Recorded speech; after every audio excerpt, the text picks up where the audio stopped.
तुमने जो इतने साल साल बैठकर सच्चरित को पढ़ा है ना, तुमने जो इतना समय दिया है, तुमने जो इतनी तपस्या की है, अब इन सब का आशीर्वाद मिलने का समय है। तुम्हारी प्रार्थनाएं कभी भी अनसुनी नहीं हुई थी, हमेशा मैंने सुना है। अब आशीर्वाद उस रूप से मिल रहा है तुम्हें जो वर्तमान में और तुम्हारे भविष्य में जो तुम्हारे लिए अच्छा है वो तुम्हें मिल रहा है। तुम्हारे अंदर किसी चीज़ की कमी नहीं है, बस एक बात है ना कि तुम कुछ जगहों पर एक बुद्धि से सोचते हो और वही करते हो, पर बहुत ऐसी जगह हैं जहाँ तुम्हारी एक बुद्धि नहीं है। तुम सोच कर कुछ जाते हो, कोई तुमसे कुछ और कहता है, तुम्हारा फैसला बदल जाता है। और लोग भी अभी तुम्हें आजमा रहे हैं, ऐसा नहीं है कि अभी तुम्हें आजमा लिए, वो भी तुम्हें परखने की कोशिश कर रहे हैं कि तुम्हारा स्वभाव कैसा है। और इसीलिए मैं तुम्हें सचेत कर रहा हूँ, जो चीज़ में दिक्कत आए उस चीज़ के लिए सीधे सीधे मना कर दो, सीधे सीधे ना कह दो। सीधे मना कर दोगे तो लोग जो ये परख रहे हैं ना, वो समझ जाएंगे कि वो अपने मन अनुसार तुम्हें नहीं घुमा सकते। और अगर तुमने अभी मना नहीं किया ना, तो भविष्य में ना तुम्हारे नाक में दम करके रख देंगे। तुम मेरी इस बात को समझो अच्छे से। तुम्हें सिर्फ इतना करना है कि तुम्हें हर बात पर हाँ नहीं कहना है। जिस चीज़ में तुम्हें आपत्ति है, जहाँ तुम्हें दिक्कत है, तुम्हें वहाँ पे कहना है कि तुम्हें दिक्कत हो रही है।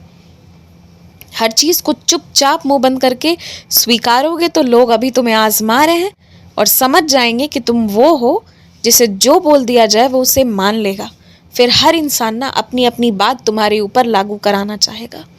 फिर एक दिन जब तुम फुटोगे ना गुस्से में, तो वो तुम्हारे लिए अच्छा नहीं होगा और बाकियों के लिए तो बहुत बुरा। क्यों बेवजह रिश्ते ख़राब करने हैं? क्यों बेवजह अच्छी खासी बनी बनाई चीज़ों को ख़राब करना है? हर इंसान से अच्छे से बोलो, प्यार से बोलो, लेकिन अपनी बात को भी उतनी ही तवज्जो देकर आगे रखो जितने बाकियों के रखते हैं। ये चीज़ सीख लो। तुम्हारे पास कोई दिक्कत नहीं है, कोई भी दिक्कत नहीं है।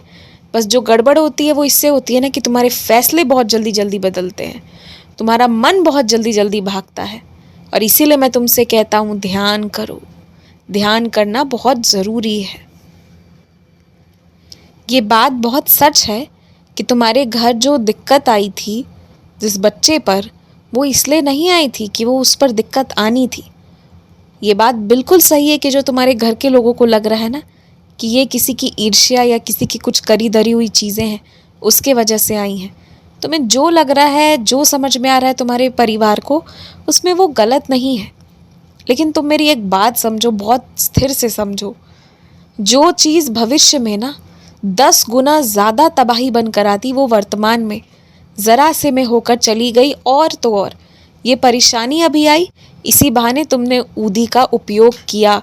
किसी न किसी तरीके से तुमने प्रार्थना की और वो सारी प्रार्थना उस बच्चे के भविष्य के लिए काफ़ी है। उसके लिए रक्षा कवच अब तैयार हो चुकी है।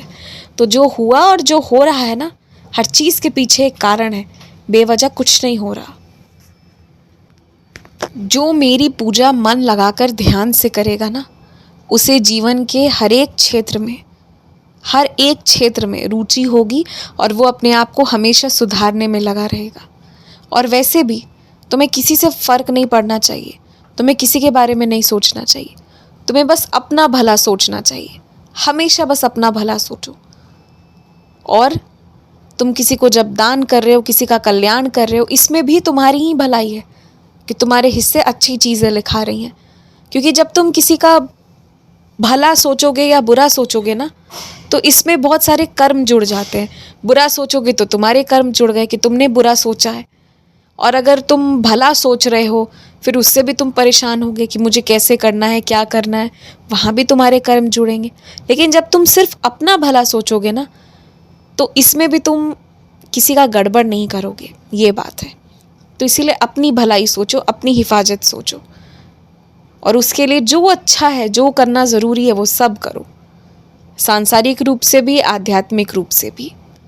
खूब खुश रहो, आयुष्मान भवा। मुझे आशा है कि तुम आज का दिन बहुत अच्छे से उपयोग करोगे और आज मंदिर भी आओगे।